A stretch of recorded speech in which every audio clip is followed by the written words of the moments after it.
Hello દોસ્તો, Mahesh computer technology YouTube ચેનલમાં આપનું સ્વાગત છે. આજે આપણે વાત કરીશું જ્ઞાન સહાયકની ભરતીની અંદર કેટલા માર્ક્સ હોય ત્યારે તમે ફોર્મ ભરી શકો. આવો ક્વેશ્ચન હતો કે સર મારે આટલા માર્ક્સ છે તો હું ફોર્મ ભરી શકું, આટલા માર્ક્સ છે તો ફોર્મ ભરી શકું. નો ડાઉટ હવે આપણે એની ડિટેલમાં વાત કરીશું, એટલે કે એના પ્રૂફ સાથે વાત કરી દઈશું, બરાબર. અને બીજી વાત કે 2019વાળા છે, ઘણા બધા ટેન્શનમાં, ઘણા બધા કોમેન્ટ આવ્યા કે સર અમારે 19 નથી દેખાતું. એમણે કઈ રીતે ફોર્મ ભરવાનું છે એની વાત કરીશું. ત્રીજો પ્રશ્ન કે જે મેથડવાળો પ્રશ્ન છે, બરાબર, એ મેથડની અંદર છે, એની અંદર કઈ મેથડ ઉપયોગમાં કરવી કે એ ભરવી એની વાત કરીશું, બરાબર. તો હવે આપણે પહેલાં વાત કરી લઈએ કે જ્ઞાન સહાયક ભરતી માટેની નિયત જે લાયકાત છે કેટલી રાખવામાં આવી છે. તો અહીંયા લાયકાત તો આપણી જે રીતે જ હતી એની અંદર અહીંયા વાત કરી દીધી છે કે ટાટ એચએસની અંદર 2011માં જે પરીક્ષા લેવાની હતી, બરાબર, હાયર સેકન્ડરીની અંદર, એની અંદર 50 કે તેથી વધારે ગુણ મેળવેલા છે તે ઉમેદવારો છે, બરાબર.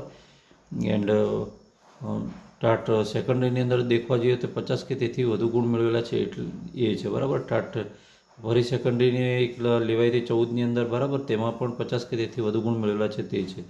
પછી ટાટ એ સેકન્ડરીની ફરી પાછી લેવાઈ ગઈ અને ટાટ એચએસની હાયર સેકન્ડરી લેવાઈ ગયેલી, એ પણ એ જ હાલત છે. ટાટ જે એસવાળી હતી, બરાબર, એમાં સેકન્ડરી હતી એ 50 કે તેથી વધુ ગુણવાળી છે. હવે આમાં કેવું છે કે આમાં કઈ પરીક્ષા છે, આઈ થિંક રાડવાળી જે પરીક્ષા છે કંઈક 200 માર્ક્સની છે એવું લાગે છે, અને જે પેલી આગળવાળી છે એ 250 માર્ક્સ વાળી, બરાબર.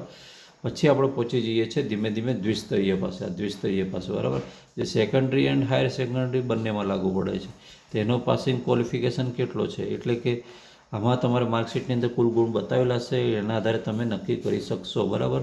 ટેન્શન નહીં કરતા, આનો સ્ક્રીનશોટ પાડી શકો છો. અને હાયર સેકન્ડરીની અંદર જે હતી એ જૂની હતી, બરાબર. હવે અહીંયા વાત આવી કે સેકન્ડરીની વાત આવે છે.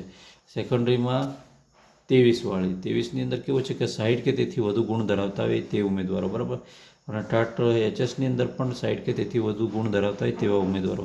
હવે કેવું છે કે કેટલાક ઉમેદવારોને અહીંયા હાયર સેકન્ડરીની આ સેકન્ડરી છે, બરાબર, આ સેકન્ડરી તો લેવાઈ ગઈ હતી જ્યારે ત્યારે જાહેરાત પડી હતી, અને બરાબર, અને કેટલાક તે લેવાય તો ખરી પણ શું છે કે પડી બીજા વર્ષમાં અને લેવાય બીજા વર્ષમાં એવું થયેલું છે. એટલે ઓલરેડી એ પરીક્ષા છે એનું જાહેરનામું આવેલું એ 2018નું છે. કયું છે?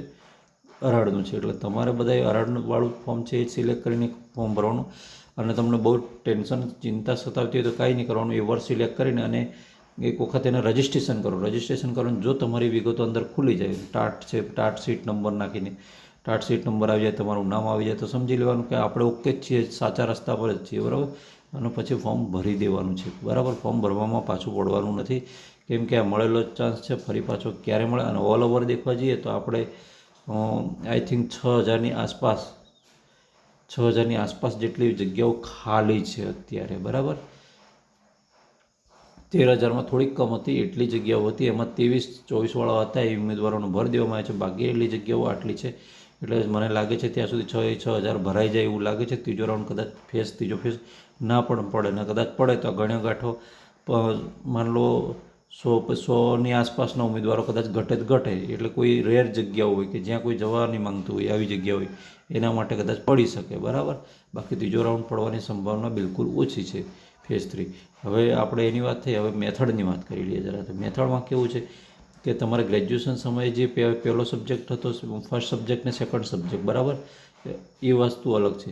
પણ તમે જ્યારે બીએડ કર્યું તે સમયે તમારી પાસે કયા સબ્જેક્ટ હતા, એ જ એમાં જે ફર્સ્ટ સબ્જેક્ટ હશે એ ફર્સ્ટ સબ્જેક્ટ ચાલશે, અને સેકન્ડ હશે એ સેકન્ડ ચાલશે. કેમ કે શૈક્ષણિક જે આપણી લાયકાત છે, વ્યવસાયિક લાયકાત છે, એને આધારે ચાલવાનું થાય છે, બરાબર. આપણી પેલી લાયકાત તો છે, પછી એના આધારે તમને સબ્જેક્ટ વધારાના ફાળવી શકે. તમે જ્યાં ત્યાં ટીચિંગ ફિલ્ડમાં જાઓ તો કદાચ તમારો સબ્જેક્ટ માન લો લેંગ્વેજ છે, બરાબર, અને લેંગ્વેજની અંદર તમને એવું પણ થઈ ગયું કે લેંગ્વેજવાળાને એક બાજુ ત્યાં બીએડ કે એવું કરવા ગયા, ત્યાં એસએસ કે એવું કોઈ બીજો શાસ્ત્ર પકડાઈ દીધું છે, ત્યાં લેંગ્વેજ નથી, તમારી મેઇન લેંગ્વેજ કરવા દીધી પણ શાસ્ત્ર પકડાઈ દીધું છે.